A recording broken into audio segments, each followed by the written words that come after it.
ಏನ ನೆನೆದೈ ಮಗನೇ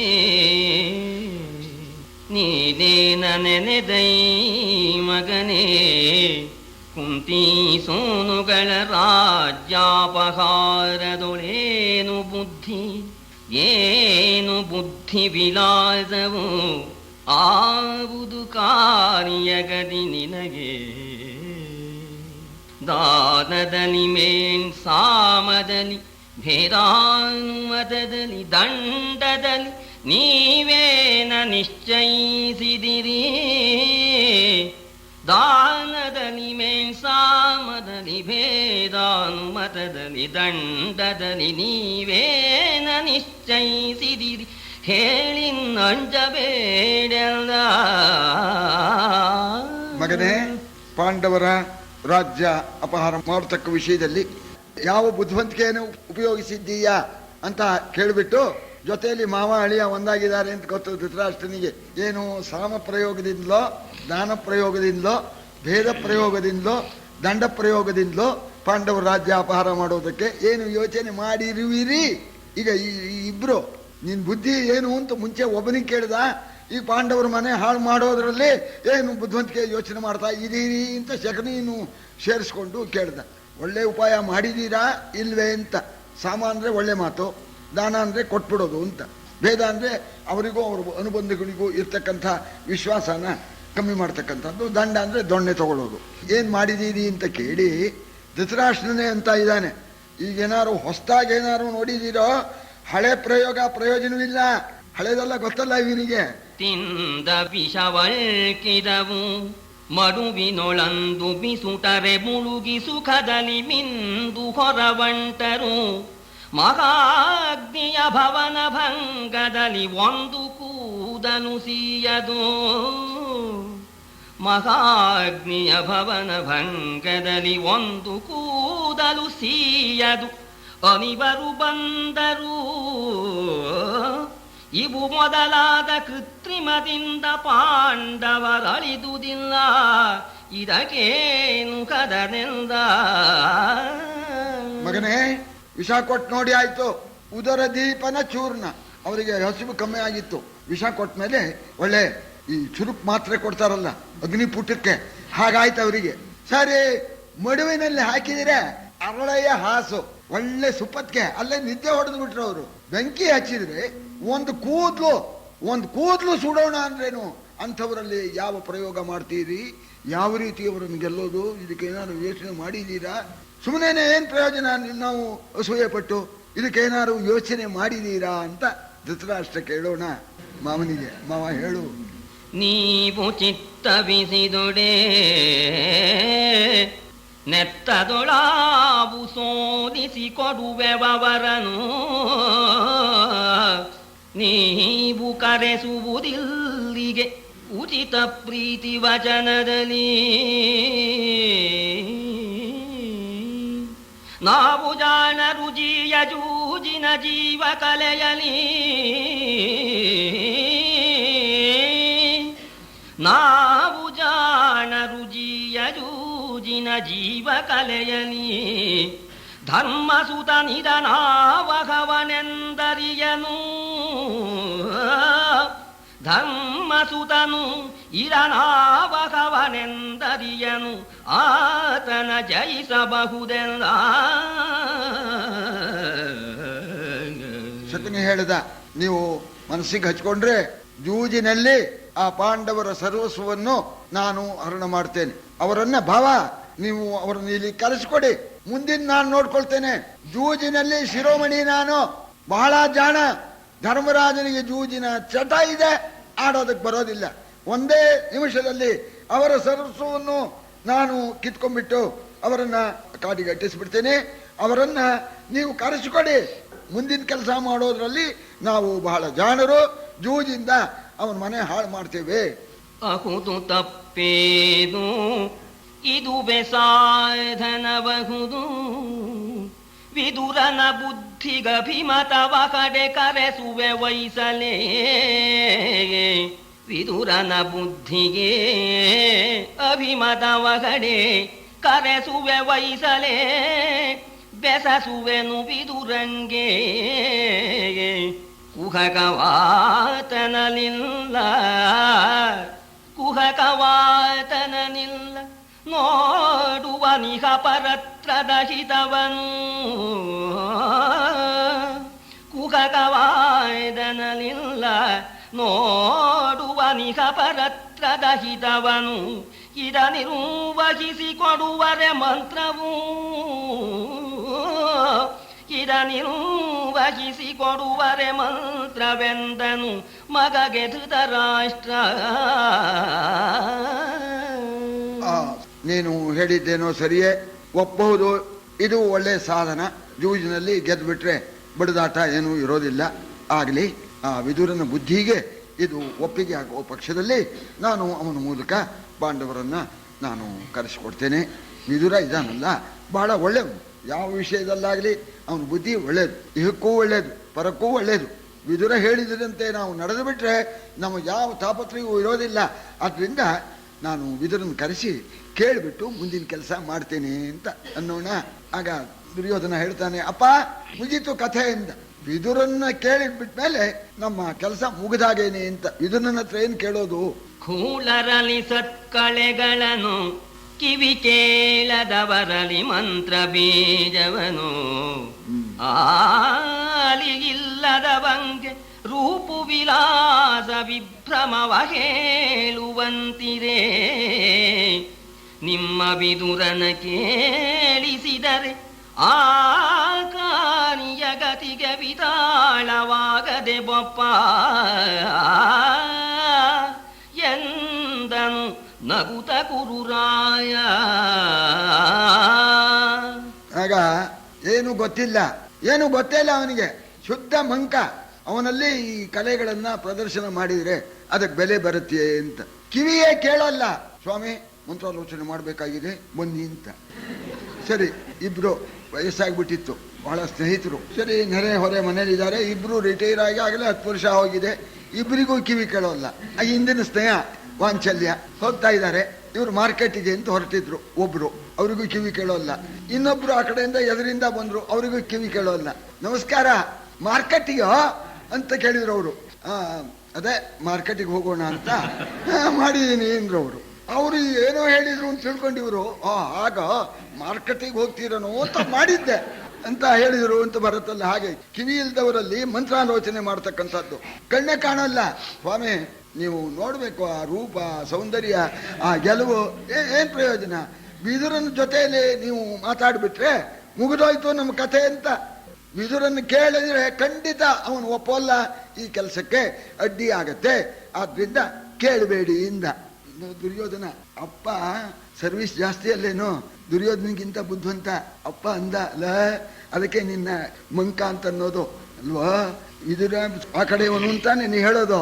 ಅವನ್ನೇ ಕಳಿಸಿದ್ರೆ ಬಂದ್ಬಿಡ್ತಾರೆ ಅವರು. ಈ ನೀನ್ ಕರೆಯೋಕೆ ಹೋದ್ರೆ ಬರೋಲ್ಲ ಅಂತಾರೆ. ಇಷ್ಟು ಗೊತ್ತಿಲ್ವೇನೋ ನಿಂಗೆ? ವಿದುರನ್ನೇ ಕಳಿಸ್ಬೇಕೀಗ. ಯಾಕೆ? ವಿದುರ ಹೇಳಿದ ಮಾತು ಅವ್ರಿಗೆ ಪಥ್ಯ. ವಿದುರನಿಗೆ ನಾವು ಪೂಜೆ ಮಾಡ್ಬಿಡೋಕು. ವಿದುರನ್ನ ಕಳಿಸ್ಬೇಕು. ಆವಾಗ ನೋಡು ಹೌದಪ್ಪ, ನನ್ನ ತಲೆಗಿಂತ ನಿನ್ನ ತಲೆ ಇನ್ನೂ ದೊಡ್ಡದು ಅಂದ ಈ ಮಗ. ಧೃತರಾಷ್ಟ್ರ ಎಷ್ಟು ಬುದ್ಧ ಅಂತ ನೋಡಿ. ನೀವು ಹೋಗಿ ಕರೆದ್ರೆ ಅವ್ರು ಬರೋಲ್ಲ. ವಿದುರ ಕರೆದ್ರೆ ಬರ್ತಾನೆ. ಅದಕ್ಕೆ ಅವನ ಮೂಲಕವೇ ಹೋಗ್ಬೇಕು ಅಂತ.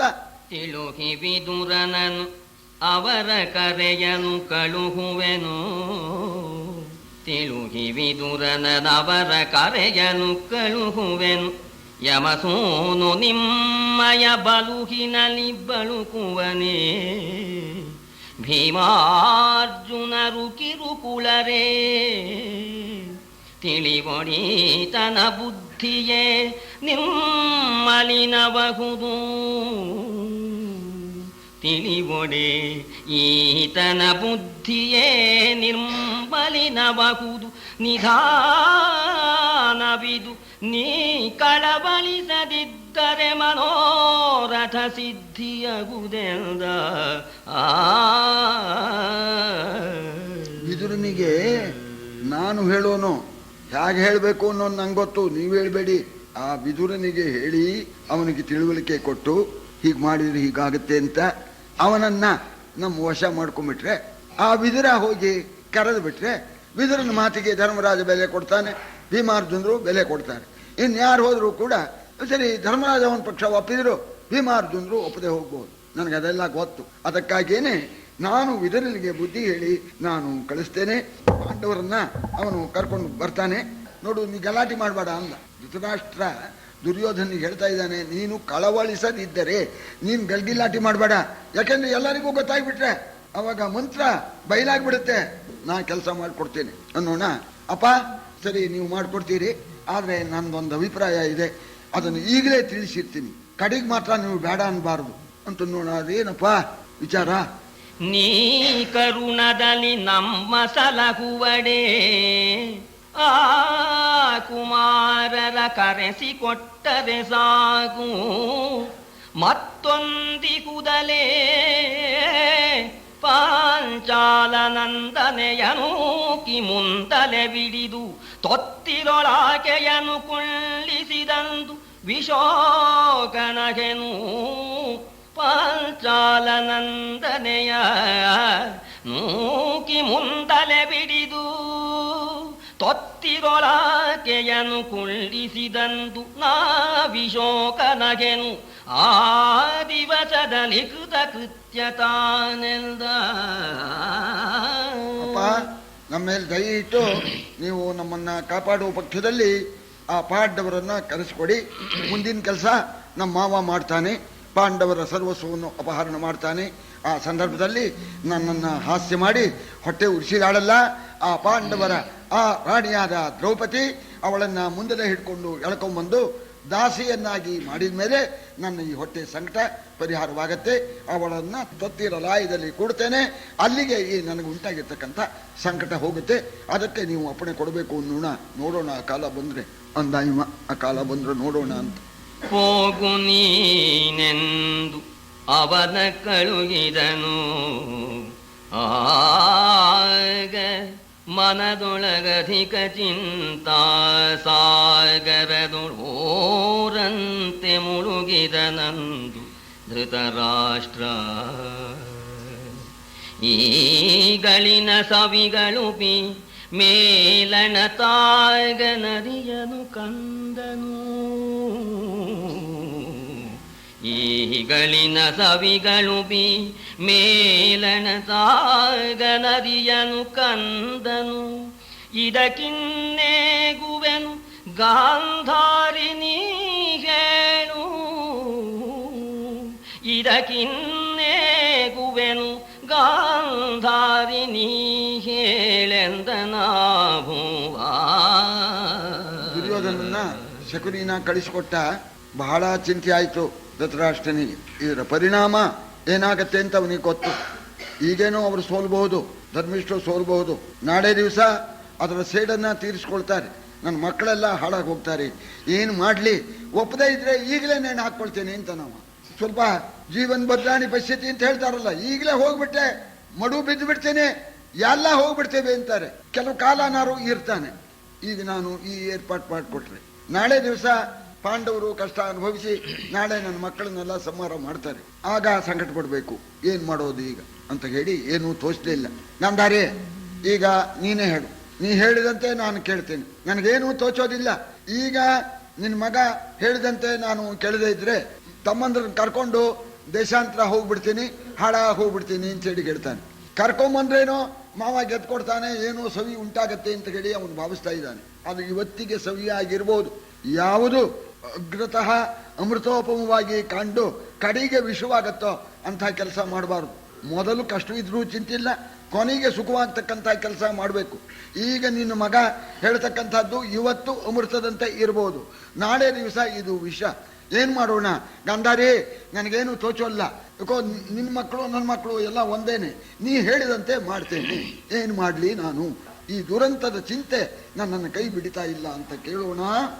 ಅವರು ಕಪಟವನದಿಯರು ಈತನ ಕವನ ನೀನೇ ಕಂಡೆ. ಅವರು ಕಪಟವನದಿಯರು ಈತನ ಕವನ ನೀನೇ ಕಂಡೆ.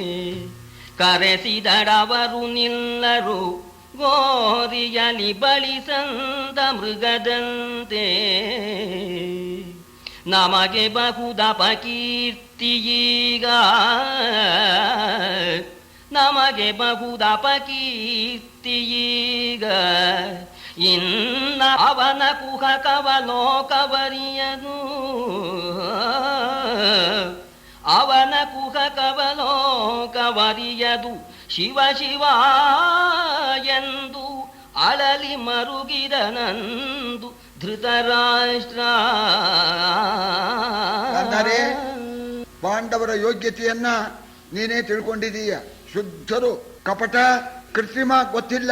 ಈ ಮೃಗ ಹೇಗೆ ಬಂದು ಬಲಿಗೆ ಬಿದ್ದು ಬಿಡುತ್ತೋ ಆ ಪ್ರಕಾರ ನಾನು ಹೇಳಿ ಕಳಿಸಿದ್ರೆ ಬಂದೇ ಬರ್ತಾರೆ. ಅವರು ಬಂದ್ರೆ ಈ ನಿಮ್ಮ ಈ ಮಗ ಮಾವ ಸೇರ್ಕೊಂಡು ಅವ್ರನ್ನ ಹಾಳು ಮಾಡ್ತಾರೆ, ಅದು ನಿಜ. ಆದರೆ ಅವರು ಸಿಕ್ಕೊಳ್ಳೋದಿಲ್ಲ. ಅಪಕೀರ್ತಿಗೆ ಸಿಗೋ ನಾನು. ಧೃತರಾಷ್ಟ್ರ ಕರೆಸಿದ, ತಮ್ಮನ ಮಕ್ಕಳನ್ನ ಕಾಡಿಗಟ್ಟಿದ, ಅನ್ಯಾಯ ಮಾಡಿದ ಅಂತ ಅಪಕೀರ್ತಿ ಬರುತ್ತೆ. ಏನು ಮಾಡೋದಕ್ಕೂ ತೋಚ್ತಾ ಇಲ್ಲ. ಗಾಂಧಾರಿ ಏನು ಮಾಡ್ಲಿ? ಕರೆಸೋದೇ ಬೇಡ ಅಂದ್ರೆ ಮುರಿವೆನೆ ಮುನಿದಿವರು ನೂರ್ವರು ತೊರೆವರು, ಎನ್ನನು ತೊಡಕಿಸುವೆನೆ ತರಿದು ಬಿಸುಡುವರವರು. ಕೌರವ ಶತಕವನು ಬಳಿಕ ಹೊರಗೊಳಗೆ ಕದನಿದು ನಿಧಾನಿಸಲರಿಯನು.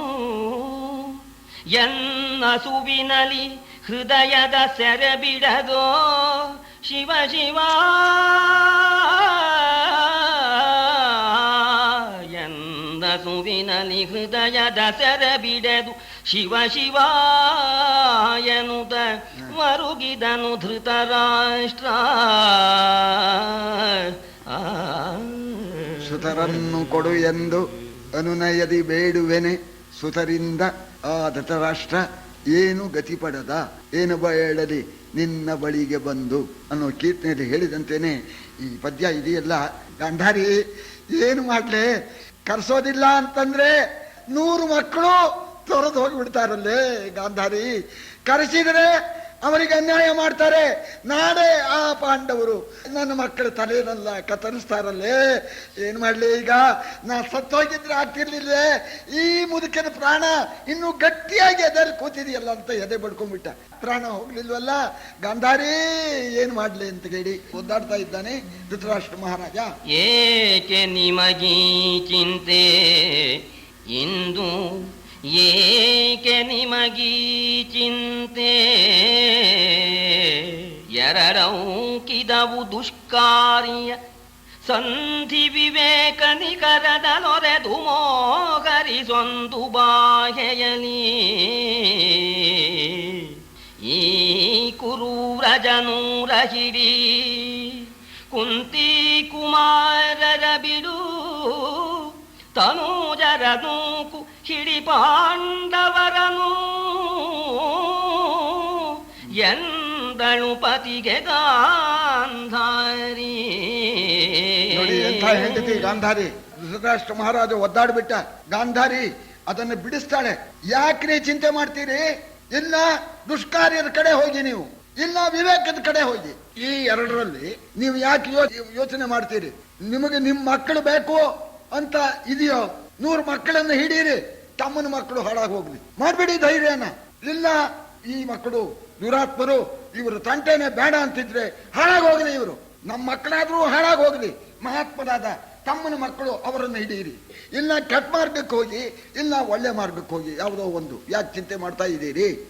ಐಸಲೇ ತಾನಾದುದಾಗಲಿ,